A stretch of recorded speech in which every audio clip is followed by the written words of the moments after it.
Hello दोस्तों, कैसे हैं आप। उम्मीद है सभी अच्छे होंगे। और आज हम देखते हैं समांतर माध्य निकालना और समांतर माध्य लघु रीति द्वारा। और लघु रीति से समांतर माध्य कैसे निकाल लेंगे, जैसे ये x का मान दिया होगा तो इसमें कैसे सोल्व करेंगे इसे। यहाँ पे x का मान दिया हुआ है और x का मान कितना है 5 और 6 3 4 और 2। यदि लघु रीति द्वारा समांतर माध्य निकालने के लिए कहा तो इस तरह निकलेगा। वैसे लघु रीति से निकाल लें चाहे दूसरी रीति से निकाल लें, मतलब क्या है कि इन सब का योग बटे पदों की संख्या, आंसर एक ही आने वाला है। पर कुछ क्वेश्चन ऐसे बने जिसमें क्या है लघु रीति का मैं यूज करना पड़ेगा, निकालने के लिए यूज करना पड़ेगा लघु रीति को। तो वे उसके लिए हम ये सीख रहे हैं, समांतर माध्य निकालने के लिए नहीं सीख रहे, क्योंकि समांतर माध्य के लिए हमें जो है अगर हम इसका व्यक्तिगत श्रेणी को यदि हम इस सूत्र से भी करें कि सिग्मा x अपॉन n, तब भी समांतर माध्य का आंसर आ जाएगा। हमारा पर्पज है लघु रीति सीखना, ठीक है। तो लघु रीति कैसे सोल्व करेंगे अब वो देखेंगे। तो पहले हमने क्या करा, x के मान रखे और x के मान दिए हुए हैं कितने 5 6 3 4 2 ये दिया हुआ है। तो dx निकाल लेंगे और dx कैसे निकाल लेंगे, dx निकालने के लिए dx बराबर होगा क्या कि x माइनस ए, ये फॉर्मूला होगा x माइनस ए। x तो यही है पूरा का पूरा, a क्या है जो इनमें से एक मान लेंगे, a क्यों कुछ भी डिजिट मान सकते हैं, ये हमने ये मान लिया दिए तो ये हम ये मान लेंगे। तो इसे कैसे निकाल लेंगे dx को, dx के लिए मतलब क्या है कि x माइनस ए। तो x कितना है 5, 5 में से कितने घटाएंगे 3, तो 2 आंसर होगा। 5 में 3 घटाएंगे 2 आंसर होगा। 6 में से कितने घटाएंगे 3, तो कितना 6 में से, हाँ 6 में से कितना घटाएंगे 3, तो आंसर कितना होगा 3 होगा। यदि यहाँ पे x का मान अब कितना है यहाँ 3 और a भी कितना है 3 है, तो यहाँ पे कितना बचेगा 0। यहीं यदि हम x का मान रखेंगे यहाँ 4 और a का मान कितना है 3, तो कितना आ जाएगा यहाँ पर आ जाएगा तुम्हारा 1। यदि हम आगे बात करें, यदि हम x का मान रखेंगे कितना, x का मान रखेंगे यदि 2 और a का मान कितना है 3, तो आंसर क्या आ जाएगा -1। तो ये आंसर आ जाएगा कितना -1। तो -1 मिला। हो सके तुम्हारे इसमें आंसर ज़्यादा आ जाए, मतलब क्या कि माइनस में आंसर ज़्यादा आ जाए, 1 से ज़्यादा आ जाए। मेरा तो 1 ही आया, तुम्हारा 2 डिजिट आ जाए या 3 डिजिट आ जाए माइनस की, ठीक है। मेरी तो 1 ही आई इसमें, तो कोई बात नहीं। तो क्योंकि हमने जो है कोई सा भी एक इसमें से मान सकें। इसके बाद dx निकाल दिया और dx का टोटल कर देंगे, क्योंकि dx के टोटल की हमें ज़रूरत पड़ने वाली। dx का टोटल करेंगे, ये कितना है 2 और ये 5 5 और 1 6 हुआ, और 6 और माइनस का घटा देंगे तो कितना आ जाएगा, ये प्लस के आ जाएंगे कितने 5। इन सबको जब जोड़ा तो जोड़ने के बाद जाएगा प्लस के 5।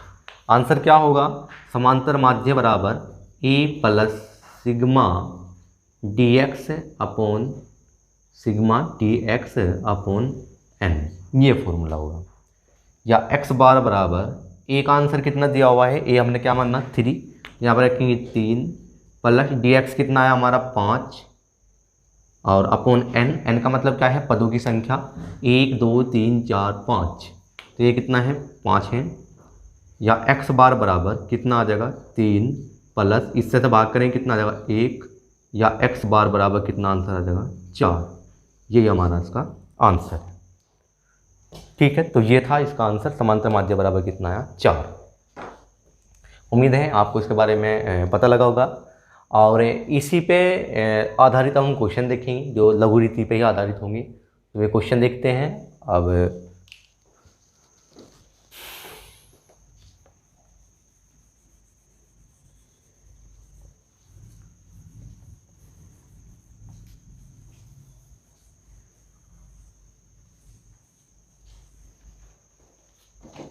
और ये क्वेश्चन इंपोर्टेंट है।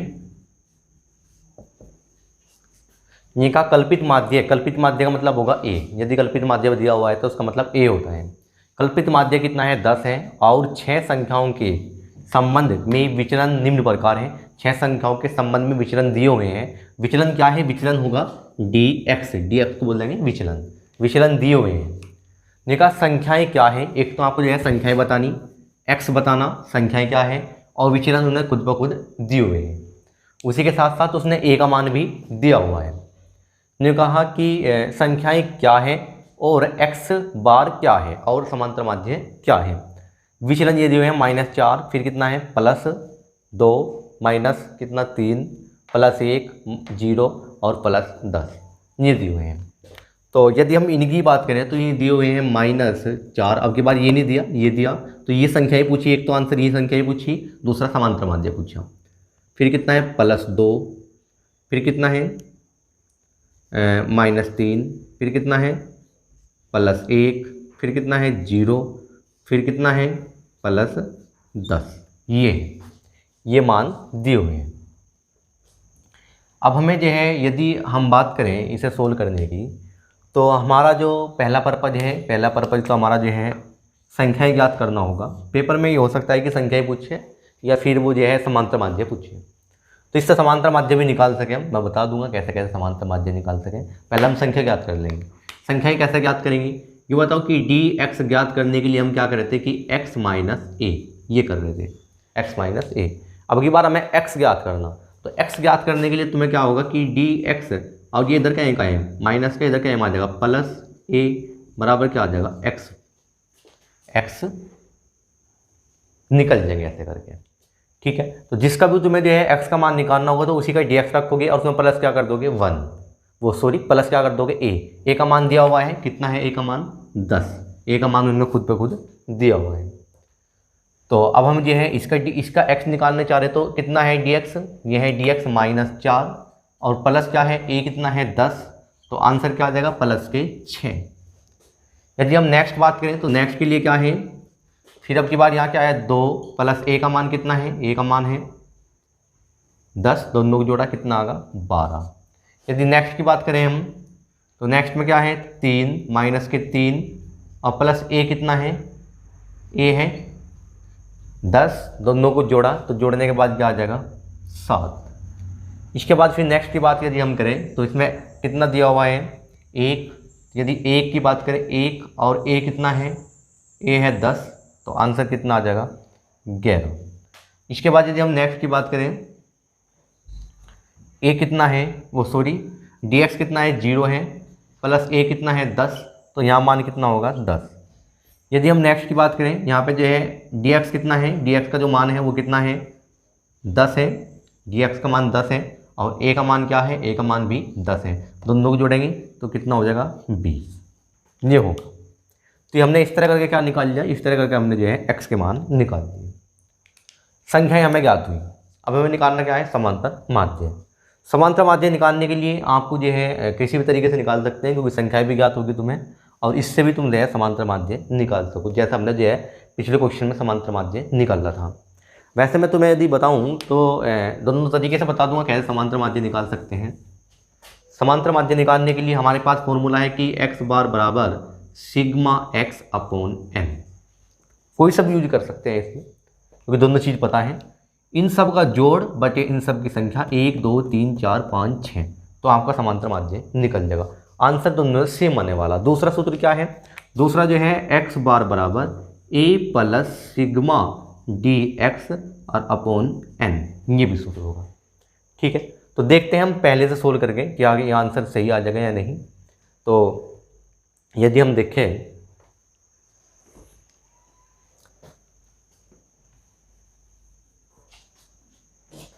तो सिग्मा ये यदि हम इन्हें जोड़ें कि x बार बराबर इस सब का योग, ये हुआ कितना 18 और 7 और 1 मिनट 18, ये पे यहाँ से यहाँ तक 18 हो गए और ये भी 18 हो गए। 18 दूनी कितने हो गए 36, 36 और 10 और 36 और 10 46, 46 और 10 56 और 10 66, ये कुल मिला कितने हो जाएंगे 66। इन सब का जोड़ 66 है अपॉन 1 2 3 4 5 6 अपॉन है 6, या x बार बराबर कितना आगा, इससे से भाग करेंगे तो आंसर तुम्हारा जो आ जाएगा वो 11 आ जाएगा, ठीक है। ये आंसर आपका क्या आया 11। ये तो थी प्रत्यक्ष रीति। यदि हम इसे लघु रीति से भी करके देखें तो हमारा आंसर कितना आना चाहिए 11 आना चाहिए। तो यदि हम देखें तो उसे कैसे करेंगे,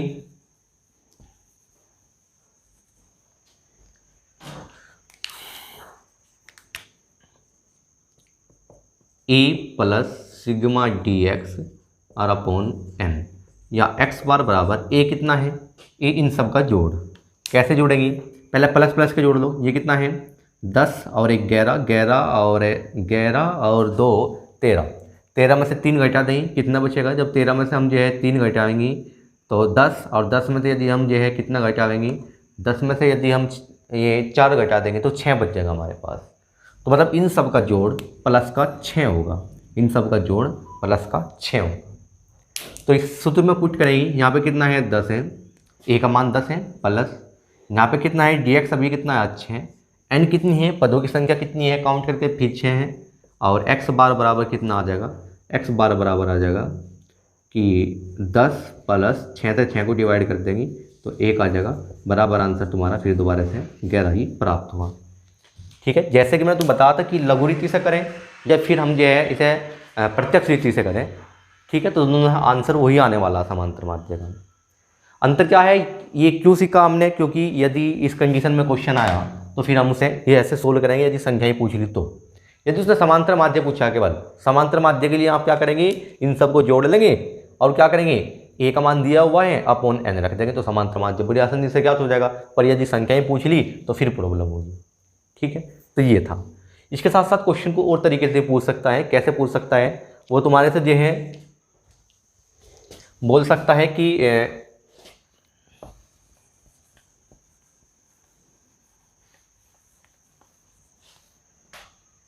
जैसे कि दिया हुआ है क्वेश्चन नंबर कौन सा 2, वो बोल सकता है कि कल्पित माध्य मतलब a कल्पित माध्य ज्ञात करो, जबकि x बार इतना है और n इतना है और dx इतना है। तो कल्पित माध्य आपको जो है ज्ञात करना है।